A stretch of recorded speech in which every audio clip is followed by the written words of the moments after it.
That truly felt like the exact opposite of a game that the Warriors had against the Denver Nuggets. Truly the exact opposite. I'll explain what I mean. We're going to talk about the cast of misfit role players on today's edition of Locked On Dubs. You are Locked On Warriors, your daily Golden State Warriors podcast. What are they going to say now? Part of the Locked On Podcast Network, your team every day.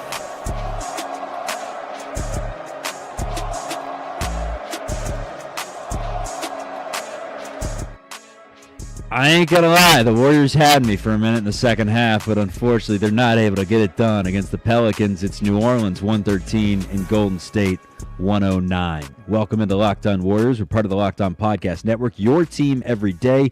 Appreciate you for making us the #1 sports podcast network out there. Research our Everydayer program and check it out in the link on YouTube. Wherever you're listening to your audio podcast, we say thank you for tuning into the program today. I'm Charlie Walter alongside Matt Kolsky. Let's talk some Dubs, man. What I was saying in the opening felt like the exact opposite of the game against Denver. In that game, the Warriors race out to the big first quarter. What do the Warriors do today? They're down double digits by the time stanza number 1 ends. The Warriors make a big push in the middle of the game. That's exactly what the Denver Nuggets did, you know?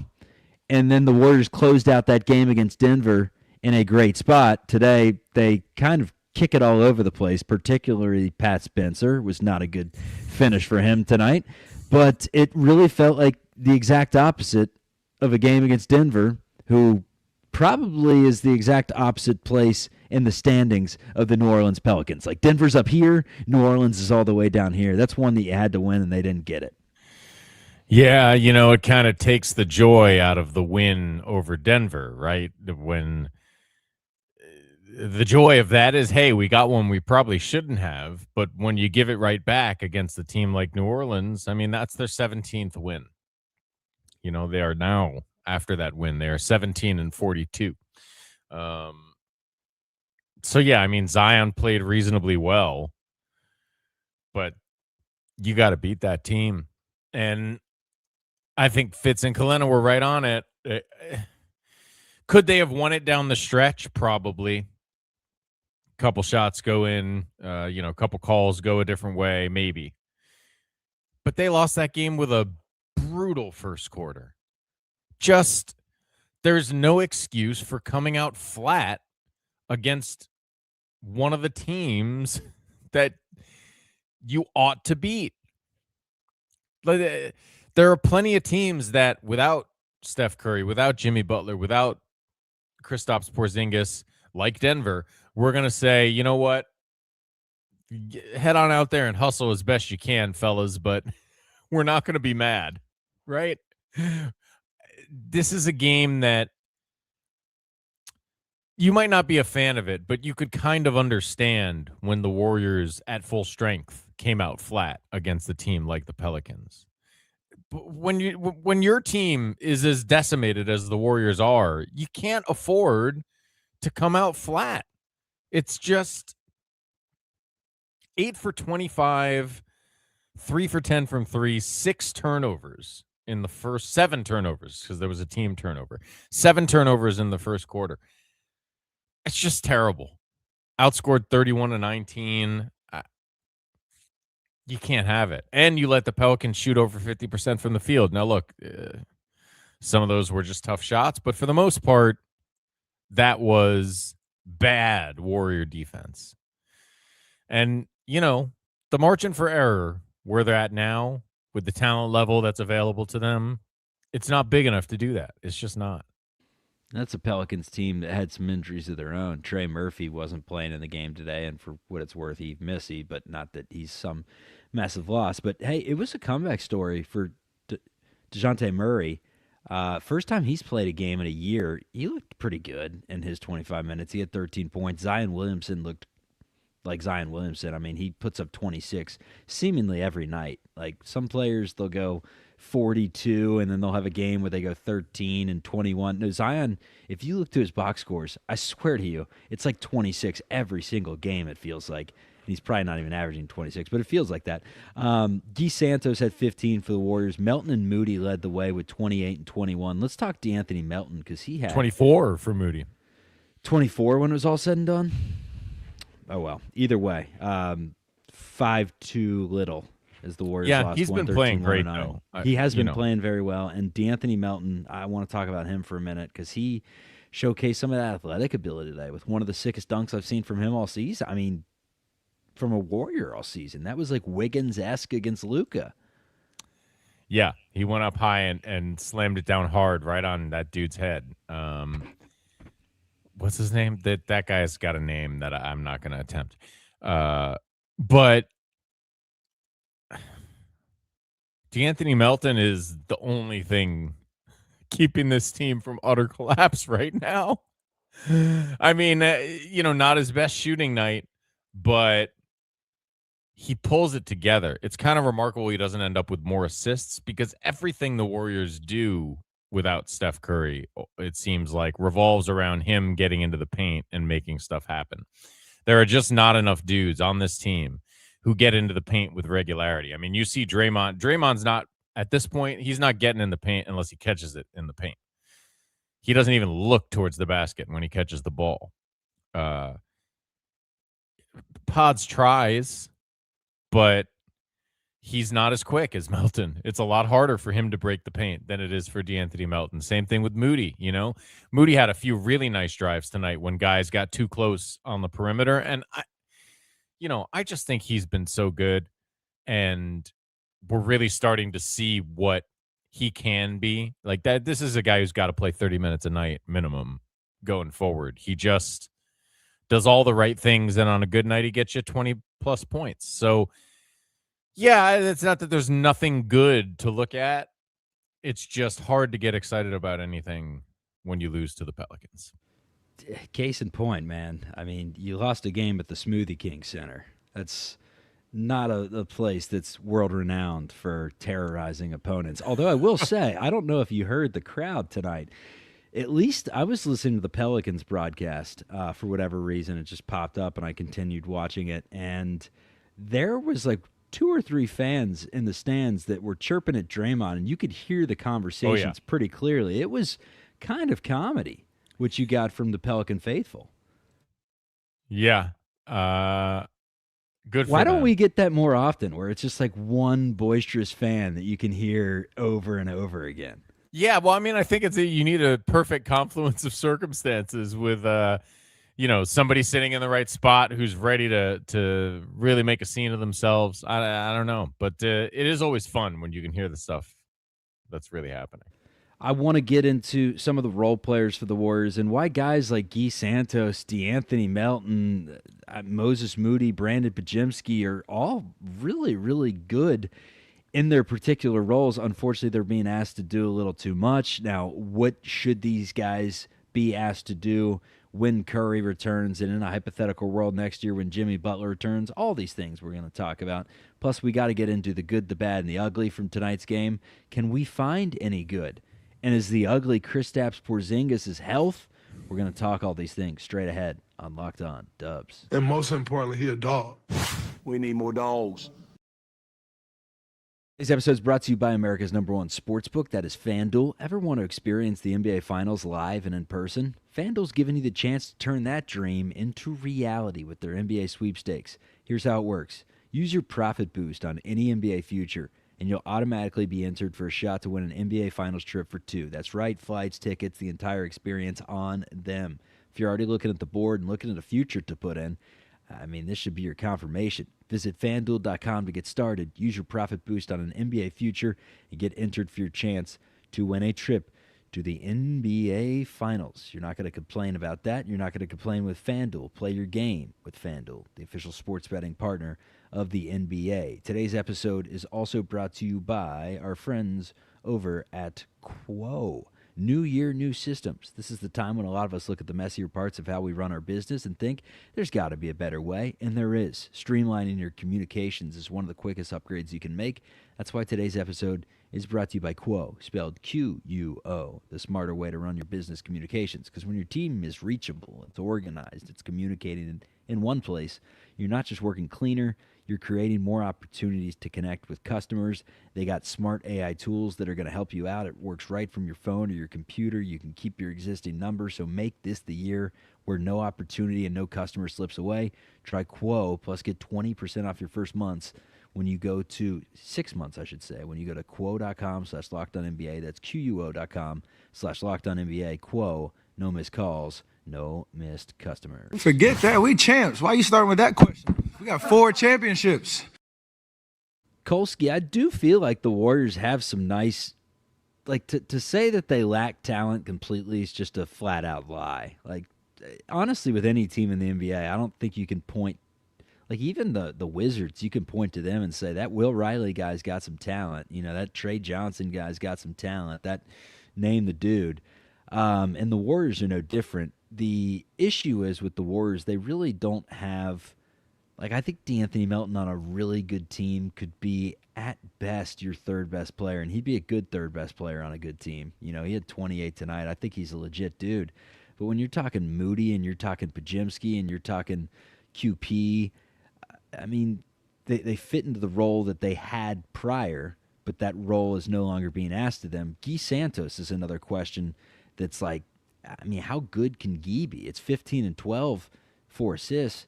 I know he had 6 turnovers, but at a certain point, you are as good as you've been the last, 3 months, and Guy Santos has been extremely consistent. Muted.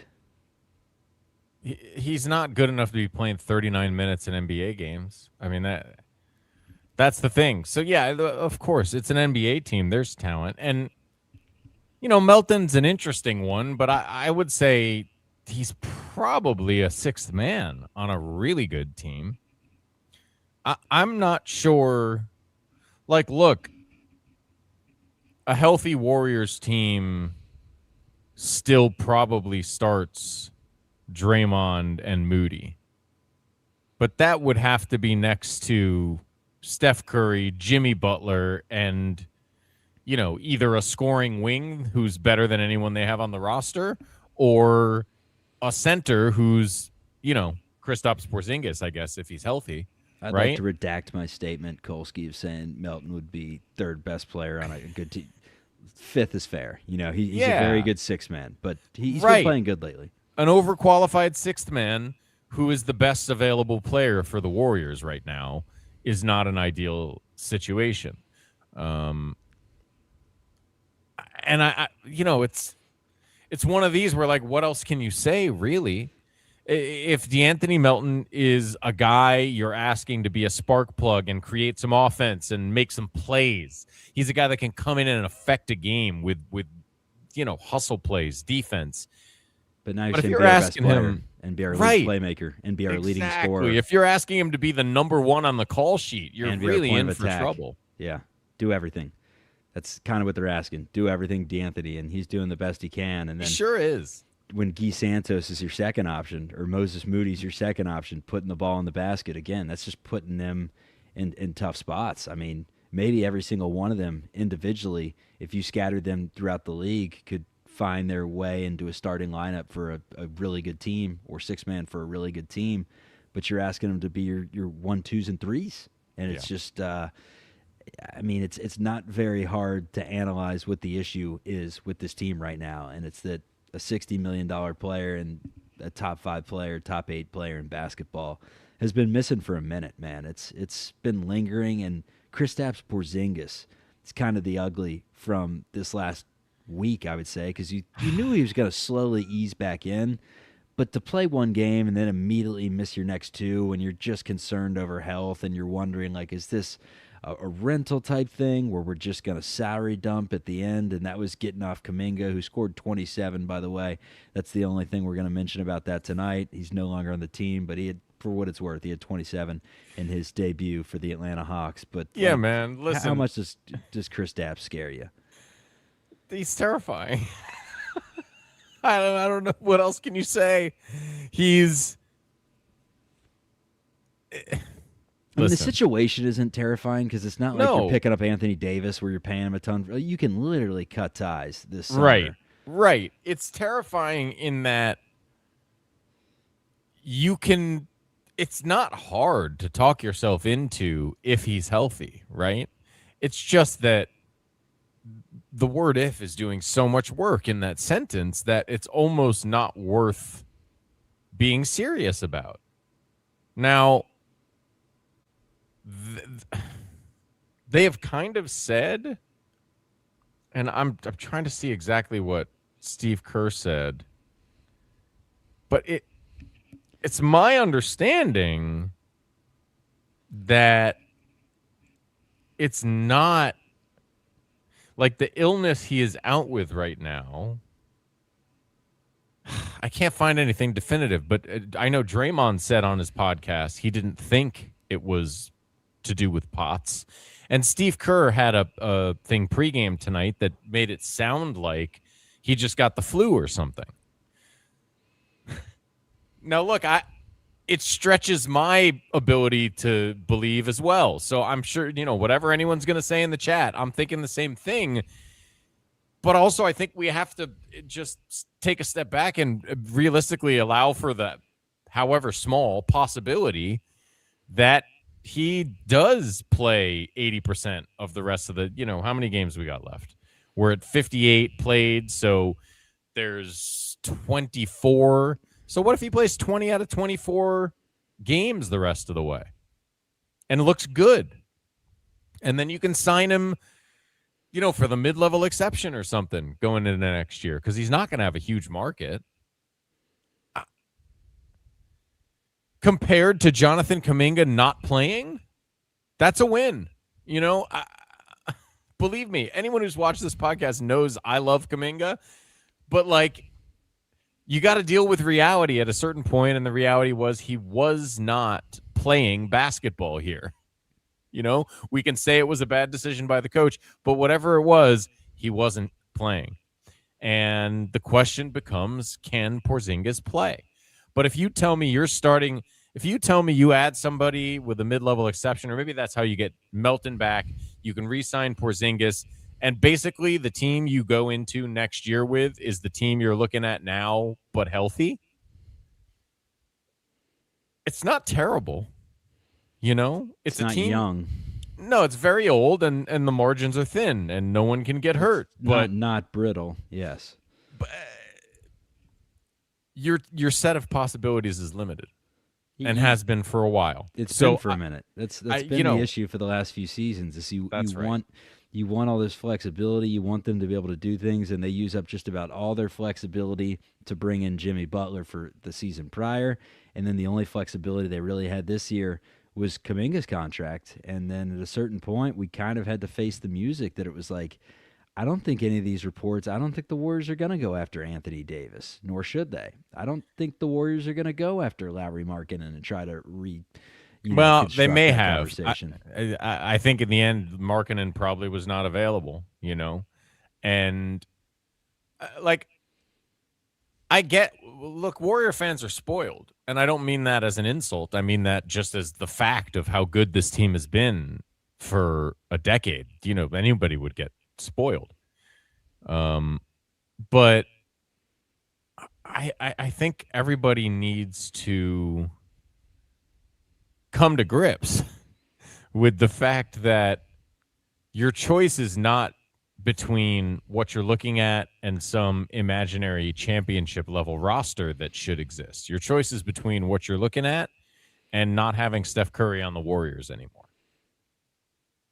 Yeah. So do you want to watch Steph Curry play out his career with the Warriors on a team that is a playoff team, maybe, but not a real contender? Or do you want to get terrible now and not get to watch Steph Curry on your team anymore? And I don't think that's a very hard choice. I'll tell you what, the storylines have been pretty bland since Jimmy went down. It feels like there's the Kristaps one that gets it a little juicier. But when you're turning your attention as a fan base and as a just dialogue in general turns to a guy that doesn't play, and that's like the constant conversation, that's when you know that there's just not a lot going on, and that's what it feels like to a certain degree. This offseason, they're going to be fireworks, man. I mean, Steve Kerr's no longer under contract. Draymond Green has a player option. I'm sure half the people out there say, please don't sign it. Get into podcasting.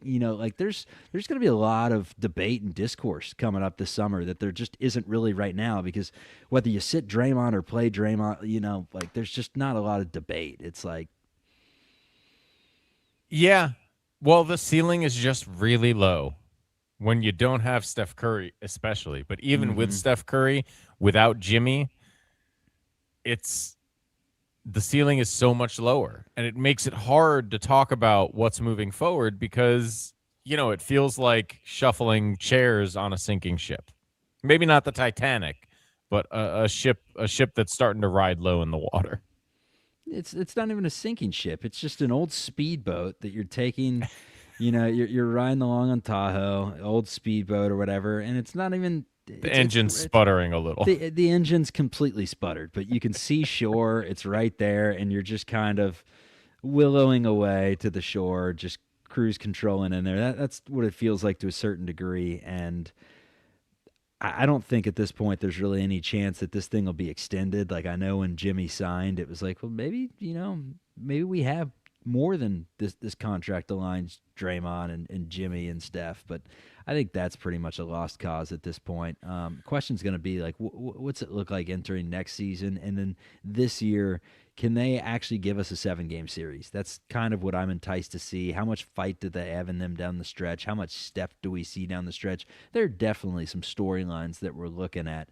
But in terms of like just playing basketball-wise, like if you think DeAnthony Melton's gone, that's one of your top 2 storylines on the team is like his development. Hey, can he be a longer-term piece for the Warriors? Can you lock him into a team-friendly deal and keep him around? Because, I mean, I said earlier, third best player on a really good team. Maybe not that, but he's a starting caliber NBA player right now that you have in your house for nothing. Yes. I think keeping DeAnthony Melton is going to be a huge focus of the offseason. Another part is going to be, you say they use a lot of their flexibility, and they did to get Jimmy, but they still have a lot of draft capital, and there's still contracts here. So, will Giannis be traded in the offseason? I don't know. Will the Warriors be in on it if he is? Who knows? But I do not think that it will be an idle offseason. And to your point, with the Draymond story and the Kerr story, it should be interesting, whatever happens. For me, I've said it before, and I'll continue to say it until I see something that suggests otherwise. I continue to believe the best option for everyone involved now is to be as good as you can.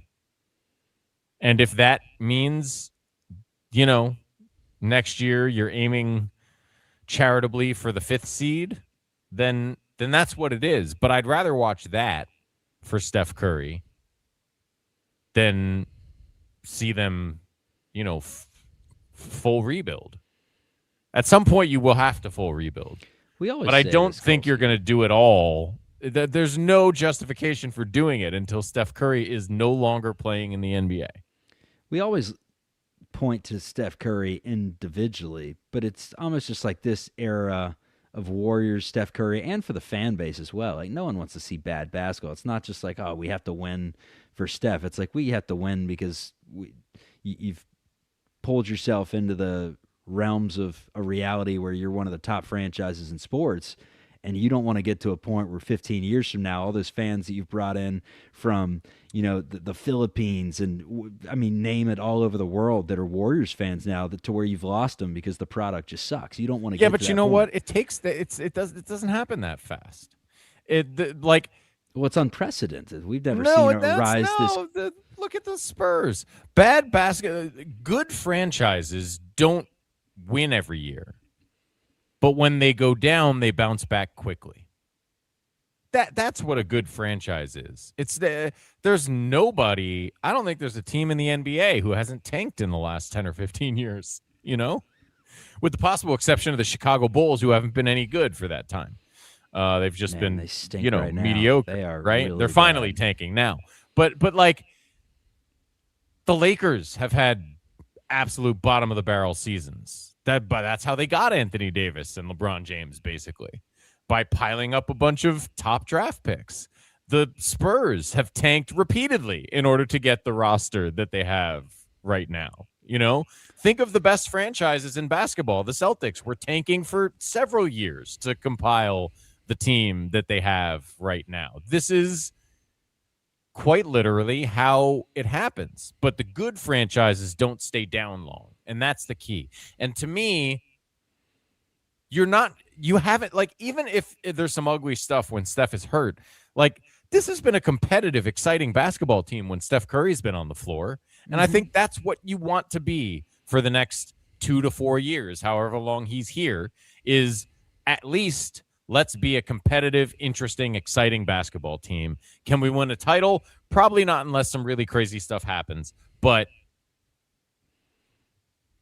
this is the best we can be. And I think there is value in doing that at the end of a superstar's career. And frankly, it's better than most superstars have at the end of their career. Kobe was on a garbage team in his last year, right? Remember, he scored 60 because they were just like, well, our season doesn't matter. Let's just see how much Kobe can score. And he scored 60 because he was literally, you could have scripted that thing, but he was hitting tough shot after tough shot. Oh, yeah, man. But would it shock you if we're in that situation in 2 years and Steph Curry is gunning for 60 on a, mediocre basketball team in his last game ever? Is that the worst end? Like, I get it. You want to win titles. Everybody wants to win titles, and one team does it every year. Sometimes it's not going to be you. Your worst end ever is if you traded him out and the draft pick that came back in turned into like Ben Simmons. Or even, but honestly, the thing is, dude, for me, it doesn't matter what that draft pick becomes. You're a loser if you trade Steph Curry. Unless he asks for it. Yeah. Yeah. You just don't do it. He is that good that you just don't do it. There's less than 20 guys in the history of basketball that I would say that about. But he's one of them. Yep, for sure. Let's tie a ribbon on this game. Let's get into the road ahead for the Golden State Warriors. That's straight ahead on Locked On Dub. And, buddy, stop trying to dribble the ball. Today's episode is brought to you by Indeed. Workplace chaos, deadlines stacking up, inbox overflowing, and the one position you have to fill is still sitting open. When the pressure's on, you need the right hire. This is a job for sponsored jobs. Indeed Sponsored Jobs helps you reach the people who actually fit what you're looking for. Skills, experience, location. So you're not just hoping the right candidate stumbles across your post.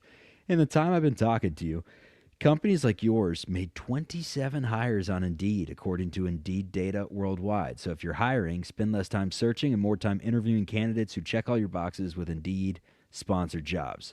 Check it out, Indeed.com/podcast, and listeners of the show will get a $75 sponsored job credit to help get your job the premium status it deserves. Indeed.com/podcast. Right now, tell them we sent you. Indeed.com/podcast. Terms and conditions apply. Need to hire.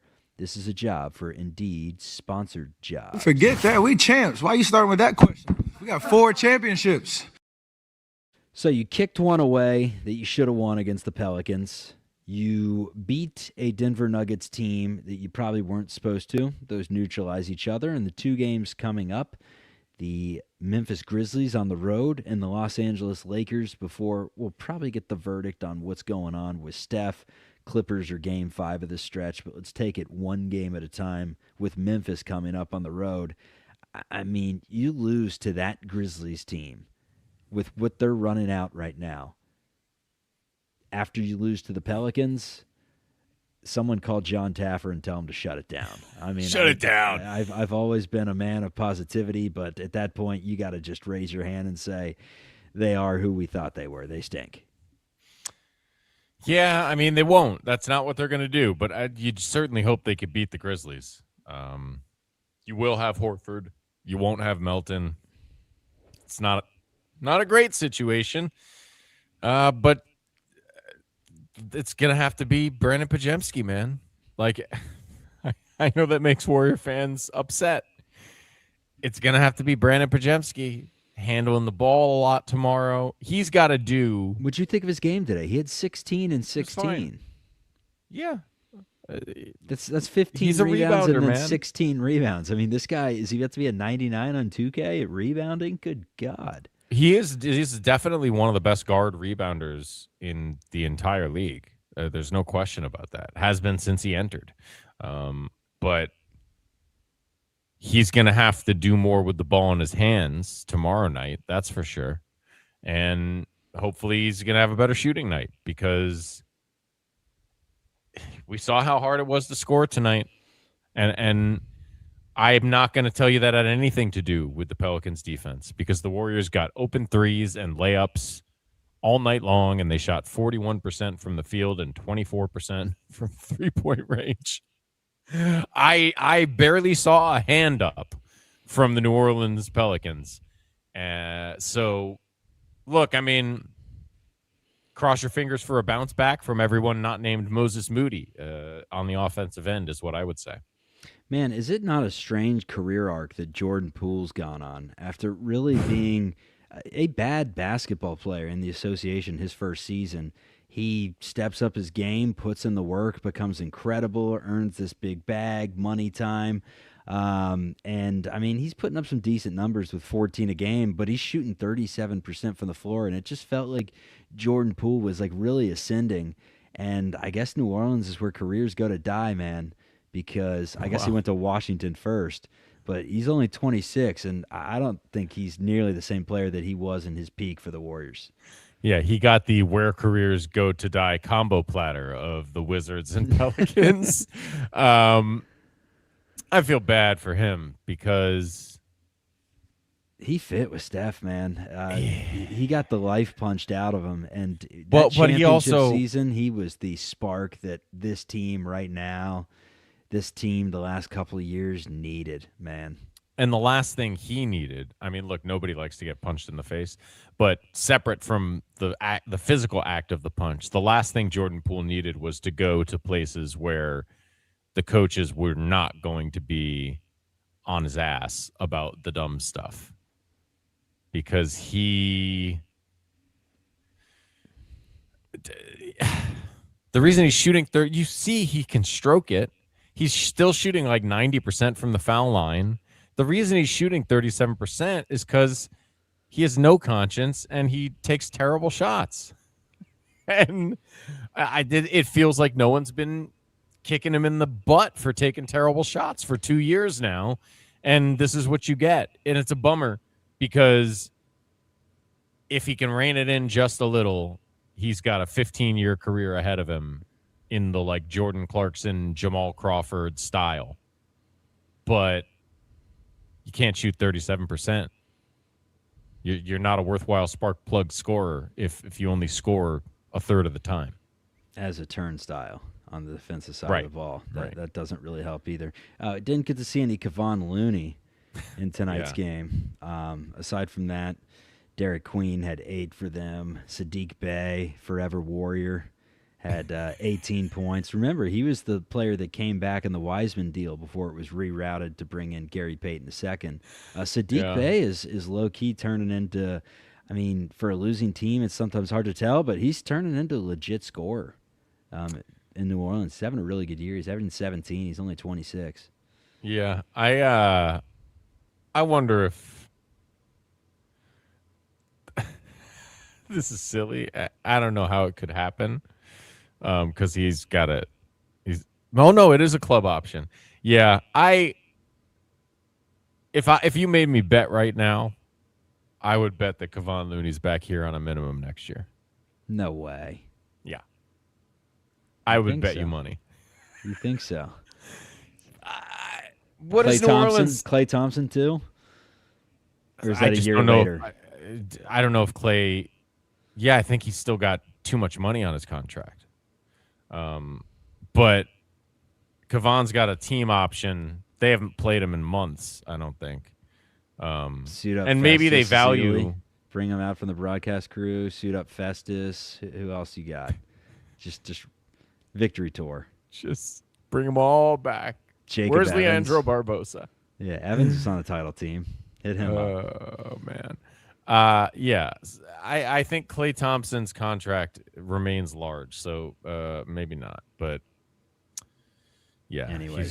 He's got like 17 on it next Let's year. prep for Memphis, brother. Probably no good. Let's prep for Memphis. Enough of the Kevon Looney hypotheticals. That's what I'm talking about when the All right. storylines are going to be a little more interesting this summer. Yeah, we got Kevon Looney hypotheticals. On a vet minimum. All right, that'll do it. Appreciate everyone for tuning in. This is Locked On Warriors. Catch us on YouTube, wherever you get your audio podcasts, and we will see you soon. Peace, everyone. Come home, Loon. Come home.